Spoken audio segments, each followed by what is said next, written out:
There is this day in May of 2007 when Dr. Troyer came in my office and said, "Hi, I'm Deryl Troyer. I would like to work with you." That's actually when we started, and then we had a collaborative project with Nanoscale, just looking at the properties of iron nanoparticles in cancer treatment. And he and I very quickly learned that we really gel, and we have daily contact. We bounce our ideas off each other. And you have to realize if you come as far as we did, that's the results of 1,000 small steps. You don't sit there, have a glass of wine, and say, in 2012 we will reach this. This is a daily work, and you're going like this. It's not very straight because it's undiscovered country, as Dr. Troyer said, so you do not know where to go unless you go there. On any given day, at any given time, we be the first eyes in the world to see something new. You know that every day has that promise, and of course it doesn't happen every day, but it's when you see that first glimpse of something that it makes everything else really worthwhile. We were working with developing prodrugs, in other words, drugs that can be cleaved by certain enzymes in a tumor to be active. And so we wondered, well, if we can use this approach, maybe we could also use this basic idea for detecting enzyme activity in the serum. So Dr. Bossmann went to work and really went to the drawing board and started to develop these magnetic nanoparticle coupled dyes. We need 3 components working together. The first one is an iron nanoparticle, where we had to design a nanoparticle of about 20 nanometers, which has the ability to quench the light of an organic sensitizer. That's a dye, and this dye shines. If you put some light on, it shows fluorescence, but only if it's free of the nanoparticle. So if both are together, then the dye doesn't shine, and there is a linker. And this linker can be chopped by an enzyme, and that's how we detect our cancer enzymes. So in the absence of an enzyme, nanoparticle and dye are together. In the presence of an enzyme, they become loose, and then the dye shows fluorescence. So the number of photons we get out, or just how much light we get out, is indicative of how active this enzyme is in blood serum. And then we do these tests for 15 enzymes in parallel and get something which we call a protease signature, just showing how much of each enzyme is there. The working hypothesis is that it works on every solid tumor. A solid tumor is a tumor somewhere in your body, not like leukemia, for instance. So a solid tumor has problems. It has to connect to the blood supply. It has to grow against the tissue. And then, of course, it has to colonize the whole body. And so these enzymes are helping the tumor doing just that. So the idea is that every solid tumor has principally the same problems, and therefore it is very likely that we find protease signatures which are very similar. We are looking at the basic needs of a tumor, let's put it this way, and so chances are that these protease signatures will be very similar, because a tumor without it would not be able to survive. We're actually testing this on human serum samples now. And we're collaborating with the University of Kansas Cancer Center to test some other kinds of cancer. And we want, like I said, we also would like to start using this on canine patients or feline patients.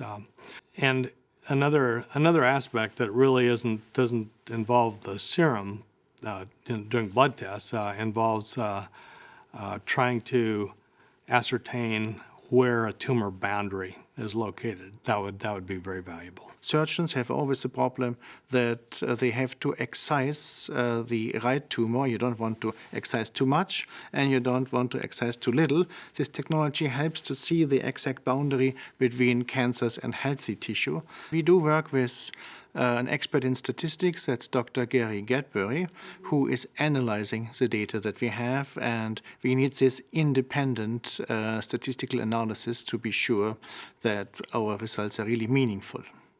One would like to avoid just falling into the trap of being too excited about your own measurements. So you need an independent expert who looks at your numbers and looks at your values. And actually, he found that we have a 95% probability to really see early breast cancer and early lung cancer in human patients. This project is one part of the bigger endeavor that we have. So cancer detection in blood samples is very vital because early detection will save a lot of lives.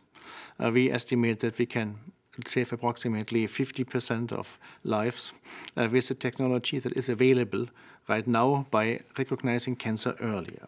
We work on cell-based technologies, learning how to feed anti-cancer drugs to defensive cells and let these cells go to tumors and discharge their chemotherapeutic drugs right on site, which will lead to a drastic decrease of the amount of chemotherapy that we need.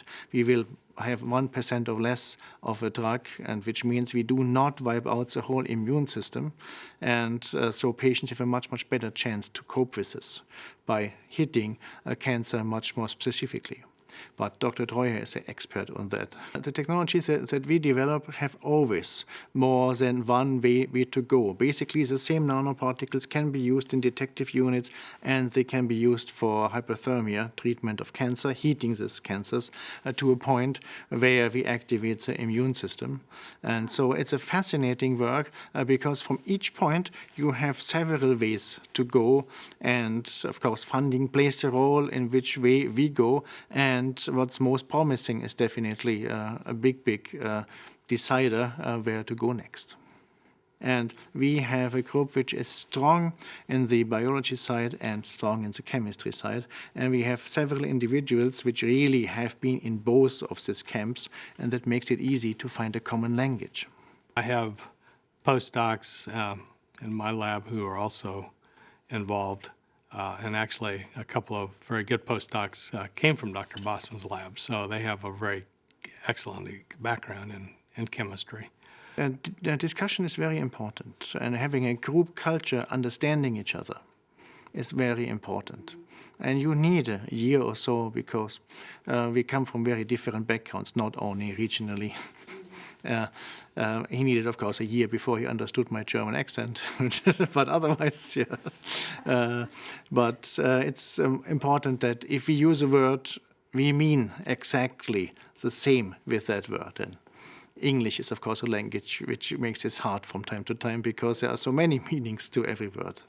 We have one big group and we have two centers, and what's really special about this is that I'm not the chemist who's doing my stuff, and then he tests it at the end and finds nothing.